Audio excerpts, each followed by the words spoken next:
The 4 best places to move to in Ontario. Over 150,000 people plan to make a move in 2025. So we were going to go over the most important points that we need to think about.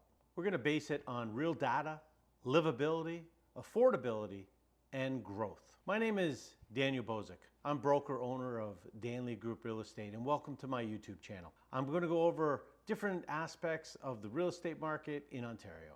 So we're going to go over 4 cities that I think are great value for 2025. And we're going to start at number 4 and go right to number 1 and find out what city has the best value in 2025.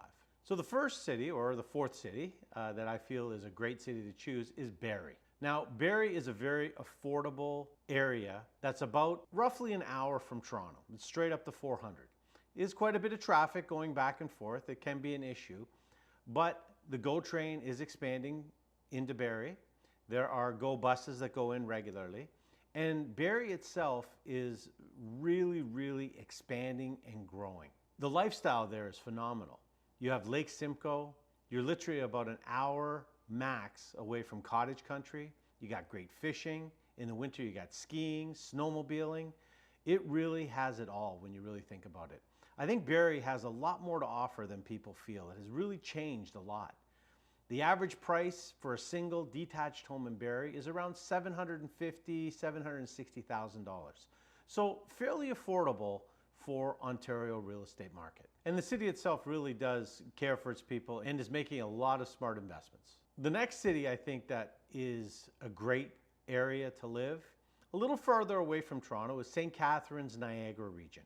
Now, this area is a lot more affordable than most areas in Southern Ontario. Average price for a detached house in St. Catharines, Niagara pocket is more around the $600 to $650 range. So you can get into a detached home at a much lower price. Where a lot of Ontario homes have gone down in value this last year and a half, actually Niagara and the St. Catharines pocket has actually seen a little bit of a growth. You're seeing sometime in some areas 1 or 2% on the upside, which is very positive when you think about some of the other areas of Ontario and how much the prices have dropped. So St. Catharines is very positive that way. One of the other great aspects of that pocket is the massive amount of money they're putting in the infrastructures.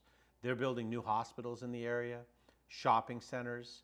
The highways have all got expanded and grown in that area.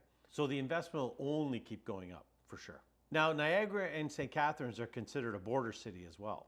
So you got to remember, you have the aspects of being close to the US border, you have cross-border shopping, you have different aspects for businesses that are also going to come into that pocket, which will help increase the value of the businesses there and the people as well. Now, being that close to the border, we might want to take with a little grain of salt, because I'm not sure how long all this tension and these tariffs are going to happen. So let's not forget that as well. But I think as a long term, it definitely has some. And one final aspect we want to think about is the retirement appeal. A lot of people that are downsizing, that live close to Toronto, are moving out that way. So a lot of nice small retirement communities are opening up in that region, which also brings the value of the other areas up as well. So that's something to consider as well when you're thinking. The next town that I really think is up and coming, which I rank as the number 2 area, is Cambridge.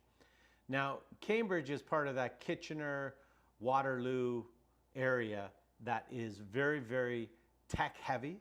There's a lot of good, well-paying jobs in that area. Moving there, there's some really good opportunity where you can make some really good money, but yet the housing end of it is lower than when you're living close to Toronto for sure. The average detached price in Cambridge for 2025 is $715,000. Now, that's a very affordable price range, especially when you think about how the income level is a lot higher there. So your quality of life and your quality of living is going to be a lot better when you can lower your housing costs and your income is up. So really something good to think about. One other thing about Cambridge, very strong rental market there. Strong immigration as well. A lot of people moving in there from other countries. And the schools there, you've got 2 major universities. So you've got a lot of student housing in certain pockets. So there's opportunity for some investment if you decide to move into that area as well. Again, that ties in well with how great this is for families. You can have young children They could go right through their junior years of school, high school, right into their university, and they wouldn't have to leave home. I don't know if that's a good thing or bad thing, but you know that you do have that option to keep your kids close to you for that whole time that they're with you for sure. One other thing, it's definitely quite attractive to investors because of the vast and different opportunities that are in Cambridge for investing. So now it's time to move to the number one city that I feel is the best opportunity to move to in 2025 in Ontario. And that's the Oshawa-Durham region. There is a lot of positive aspects of this area for sure. Now, average price is a touch higher than the others at $820,000 for a detached home, but still much less than Toronto and the surrounding areas there for sure. And for the value it offers, it's definitely worth it. And let's not forget about the UOIT expansion that they're doing there. So this university is growing, so there's going to be a lot of opportunity there as well. And downtown has a complete renewal plan. They're growing there, making more parks, restaurants, really trying to rejuvenate that downtown area. So that's something to think about too. And transit is still important. People still want to get into Toronto, whether they're going to a Jays game or going back to the city. So the GO regularly goes into Oshawa. It's a direct line. Don't forget about that. The 401 comes right through there. And the 407, 412 extension comes into Oshawa as well. So you have that. If you want to pay for the roads, you can get in that much little quicker as well. So one of the main reasons we've made this number one is because it does have a lower cost of living with a very high potential or growth opportunities, in my opinion. So young professionals are migrating regularly because of the vast opportunities that Oshawa and Durham region are offering. You know, it's nice to note that it's also called the Toronto's Brooklyn, as it were. So it's very close to Toronto, but yet it's not Toronto. So that's kind of how that, I don't know what that, I don't know. So you're getting all the benefits of Toronto with all the high prices and the mass traffic as you would in the city. So a lot of positives for Oshawa and Durham region for sure. So there's my list of top 4 cities I feel would be great to move into in 2025. Now this is my list. These are different technicalities that I've used, but I think every person has to take this list, look at the points that best benefit their family, their situation, whether you have a small family, a big family, what's your work situation.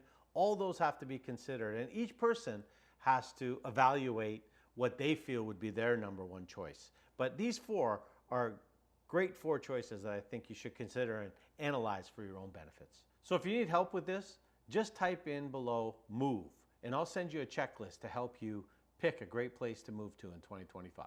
Thank you very much for watching my video. If you enjoyed it, I really appreciate a like, a share, and please subscribe to my YouTube channel and watch more videos about the housing markets and how to navigate real estate in Ontario.